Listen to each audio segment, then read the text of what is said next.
Hello and welcome. This will be, at least for now, the last video in the Golden Ratio cropping series. What more can I say and show without being more redundant? If questions arise or if comments suggest, I'll make changes or additions. After this series, I'll start another using the Fimatic software and programs without layers. So for this video, I've made a file of JPEG images, all the same photo with, well, actually only 3 different crops. This first one is the original snapshot, and I call it that because that's just what it is. I saw this cyclist on a side street in Middelburg, Belgium, and drew my camera to my face and shot him.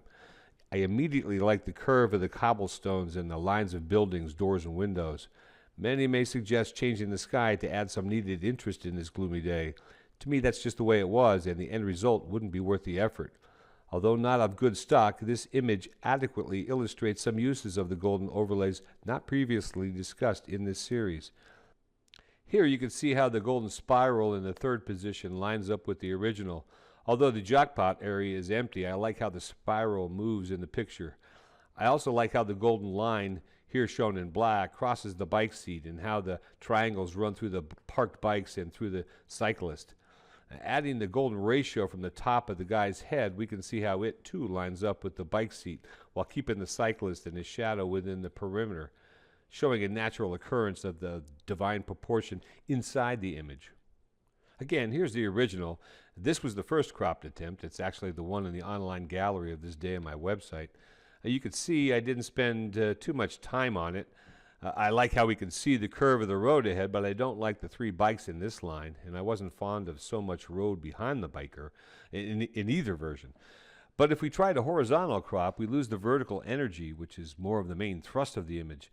There are redeeming factors in the horizontal. The bikes in this line, for example, don't seem so troublesome.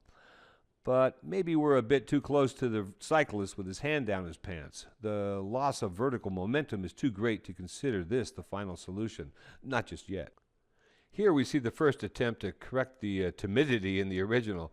We use that golden line across the seat while keeping the lower third crosshairs on the cyclist. We also bring the energy of the spiral to a more palatable position, paradoxically placed in the spokes of the inert bicycle. It results in an interesting crop, but there's something more than the bicycle on the left that will be missing. I'll toggle between the original crop and the first correction here. You let me know what you think. So far, it seems the horizontal, albeit drained of impact energy, it might be winning. The last cropping candidate to contest the horizontal champion is this left side consideration. Here we place the cyclist at the heart of the energy where he belongs. Yet keep in mind that the vertical energy we talk about has little to do with the cyclist and more to do with the lines of the road, the buildings, and the windows.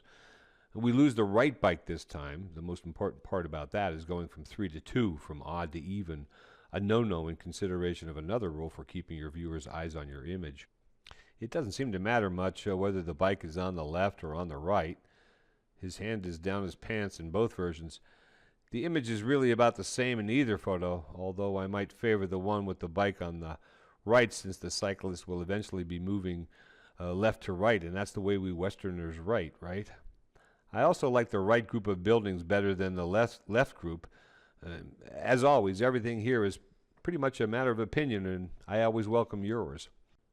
Okay, in summation, here is the online original exposure, followed by the first crop with all 3 bikes. Then the one with the inert bike on the right, replaced by a similar crop featuring the inert bike on the left. I still seem to like the horizontal, but then I have a preference for landscape over portrait. The horizontal, again with a lot less photo energy, fits nicely with the golden ratio overlay. All 3 bikes are in the lower third, and the cyclist, somehow centered, seems to be comfortably seated in the middle of the frame.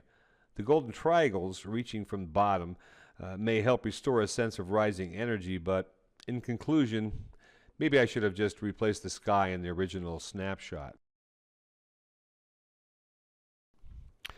Well, this is Marty Straub from Parks Photos saying thanks for your interest in the Golden Overlay series, and please let me know if there's ever anything else I can do to help keep your viewers' eyes on your photos.